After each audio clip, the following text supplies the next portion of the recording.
मासूम किसान को, मासूम युवा को भ्रमित करने की। हम तो स्पष्ट कहते हैं, तुलना कर लीजिए कमलनाथ जी के 15 महीने और भाजपा के 15 साल। 15 साल जो भाजपा के थे उन्होंने कभी कर्जा माफ नहीं किया, लेकिन कांग्रेस ने शुरुआत की थी। पहले वर्ष 2019 में वो किसान लिए गए थे जिनका कर्जा 50,000 से कम था। 2020 में कर्ज माफी का दूसरा चरण चालू हो गया था, जिसमें वो किसान लिए गए थे जिनका कर्जा था 50,000 और 1 लाख के बीच का। लेकिन सिंधिया जी ने धोखा दे दिया, हरदीप दंग जी ने धोखा दे दिया, सरकार नहीं बच पाई। लेकिन आज भी हम वादा करते हैं, प्रियव्रत सिंह और जयवर्धन सिंह मंच पे मौजूद हैं, अगर सरकार वापस कांग्रेस की बनती है, कमलनाथ जी मुख्यमंत्री बनते हैं, तो एक एक किसान जिनका कर्ज माफी रह गई थी, चाहे वो 80,000 हो, चाहे 1.5 लाख हो, चाहे 2 लाख हो, चाहे 2.5 लाख हो, 2 लाख तक कांग्रेस सरकार कर्जा माफ करके देगी, हमारा वादा है। हम बात करें बिजली के बिलों के बारे में, प्रियव्रत सिंह जी ऊर्जा मंत्री थे, भाजपा के राज में जनता परेशान थी महंगे बिलों से, लेकिन कमलनाथ जी और प्रियव्रत सिंह जी ने बिजली के बिल 100 रुपए 100 यूनिट किए थे नहीं किए थे। पंप के कनेक्शन के बिल आधे किए थे नहीं किए थे। लेकिन जैसे ये भ्रष्ट भाजपा की सरकार वापस आई है, आज तो बिजली के बिल तो दूर की बात है, आज तो गांव में बिजली नहीं मिल रही। हर दिन 4 घंटे कटौती, 6 घंटे कटौती, यहां तक कि खुद भाजपा के मंत्री कमल पटेल जी वीडियो वायरल कर रहे हैं खुद का, आप सबने देखा होगा। वो बात कर रहे हैं ऊर्जा मंत्री जी से, वो कह रहे हैं और घोषित कटौती हो रही है, और ये तक कह रहे हैं अगर ये चलता रहा तो जनता भाजपा को निपटा देगी। ये स्थिति है भ्रष्ट भाजपा की। यही नहीं, 15 साल में भाजपा ने कभी गौ माता के लिए गौशाला नहीं खोली। कांग्रेस सरकार ने अकेले 15 महीने में पूरे मध्य प्रदेश की हर जनपद क्षेत्र में 10 से 20 गौशालाएं खोली नहीं खोली। ये ऐसा काम था जो भाजपा ने कभी सपने में भी नहीं देखा था। आप बात करो गरीबों से। भाजपा के राज में गरीबों की पेंशन 150-300 होती थी। अकेले 15 महीने में कमलनाथ जी ने गरीबों की पेंशन 2 गुना कर दी, 600 रुपए कर दी थी। और अगर सरकार वापस अगले साल आएगी तो गरीबों की पेंशन कांग्रेस सरकार 1,000 रुपए प्रति महीना करेगी। ये बात करते हैं कुटीरों की। शहर में 2.5 लाख और गांव में 1.25 लाख। और मैं आप सबसे पूछना चाहता हूं, जो लोग गांव से आए हैं, क्या भाजपा के राज में कोई भी काम बिना पैसे के होता है क्या? तहसील में जाओ, पहले कमीशन दो फिर काम लो। थाने में जाओ, पहले पैसा दो फिर FIR लो।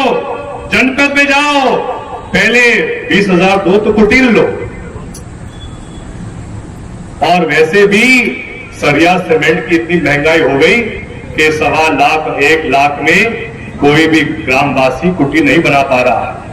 हर हितग्राही को भाजपा सरकार ने 50,000 1 लाख का कर्जदार बना दिया है।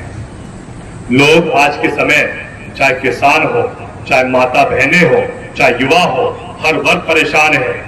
यही भाजपा के लोग कहते थे ना कि भाजपा की सरकार बनेगी तो मोदी जी और शिवराज जी हर साल 2 करोड़ युवाओं को रोजगार देंगे।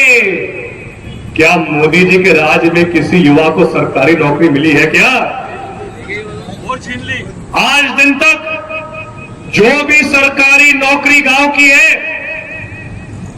चाहे शिक्षाकर्मी हो, हर गांव में शिक्षाकर्मी कब बने थे? जब दिग्विजय सिंह जी मुख्यमंत्री थे, उस समय हर गांव में गांव के लड़के को, गांव के शिक्षित युवा को कांग्रेस सरकार ने सरकारी नौकरी दी थी। सिर्फ शिक्षाकर्मी नहीं, पंचायत सचिव, रोजगार सहायक, आंगनवाड़ी कार्यकर्ता, आंगनवाड़ी सहायिका, आशा कार्यकर्ता, ग्राम सेवक, अगर ये सब सरकारी पद किसी की देन है तो सिर्फ और सिर्फ कांग्रेस पार्टी की देन है। भाजपा सरकार ने पिछले 8 सालों में एक भी गांव के युवा को एक भी सरकारी नौकरी नहीं दी है। और आप सबने कल खुद देखा होगा कि भाजपा के खिलाफ, व्यापक के खिलाफ कल कांग्रेस पार्टी ने, युवा कांग्रेस ने बहुत बड़ा प्रदर्शन किया था, जिसमें कि जो टीईटी परीक्षा का पेपर था, कहां लीक हुआ पता है किसी को? जो टीईटी की परीक्षा का पेपर था वो लीक हुआ सिंधिया जी के जयचंद मंत्री गोविंद सिंह राजपूत के कॉलेज में। ये तो इनकी हालत है। और जो इनके बाकी जयचंद मंत्री हैं, मैं तो क्या कहूं आपको, सुहासरा के मंत्री जी की बात करो, कितनी अफसोस की बात है कि दुर्गा मां की फोटो लगी है और ये मंत्री दुर्गा मां के फोटो के पास खुद के ठाके मारते हुए फोटो लगा रहे हैं और मंत्री जी की फोटो के आगे अश्लील डांस करा रहे हैं। अश्लील डांस चल रहा है। ऐसे जयचंद लोगों का, जिन्होंने जनता के वोट को बेचकर 35 करोड़ रुपए लिए, मंत्री पद लिया, भ्रष्ट होने के साथ साथ इनका दिमाग भी भ्रष्ट हो गया है, बेशर्मी पे आ गए। ऐसा वीडियो, ऐसा चरित्र शायद हमने कभी पहले नहीं देखा होगा मंदसौर नीमच में। बहुत अफसोस की बात है। और ये इसलिए हो रहा है क्योंकि सत्ता इनके दिमाग को खराब कर रहा है। अहंकार से भर गए हैं ये लोग, घमंड से भर गए हैं ये लोग। मैं आप सबसे प्रार्थना करता हूं, नीमच मंदसौर में लगातार हमको 2 चुनाव से सकारात्मक परिणाम नहीं मिल पाया है। जो हमारे विधानसभा प्रत्याशी रहे हैं और जो अन्य साथी यहां मौजूद हैं, जो जुड़े हुए हैं कांग्रेस के, जो जनता के लिए काम करना चाहते हैं, मैं आप सबसे प्रार्थना करना चाहता हूं, अभी भी 1.5 साल बाकी है। अगर आप सब ये संकल्प लोगे कि अगले 6 महीने में अपने अपने कस्बे में, अपने अपने ब्लॉक में, अपने अपने विधानसभा में आप 7 दिन दे दो और 7 दिन लगातार पद यात्रा करो, कम से कम हर दिन 20 किलोमीटर, रात को गांव में रुकना, सुबह उठकर वापस 10 गांव 5 गांव घूमना, फिर वही रात को रुकना। इससे जनता आपसे जुड़ेगी। जनता आज कांग्रेस का इंतजार कर रही है, आपकी प्रतीक्षा कर रही है, लेकिन कांग्रेस को भी सड़कों पर आना होगा, गांव-गांव जाना होगा, जनता का विश्वास जीतना होगा। जिस प्रकार से महात्मा गांधी जी ने अंग्रेजों के खिलाफ दांडी मार्च किया था, जिस प्रकार से प्रियव्रत सिंह जी ने 18 के पहले इनके क्षेत्र में पद यात्रा की थी, मैंने भी 2013 चुनाव के पहले 2 बार एक हफ्ते की पद यात्रा की थी। जिस प्रकार से दिग्विजय सिंह जी ने नर्मदा परिक्रमा की थी, अगर आप सड़कों पे आओगे, सुबह से शाम तक जनता के बीच रहोगे, तो जनता भी आपको आशीर्वाद देगी और आपको विधायक बनाएगी।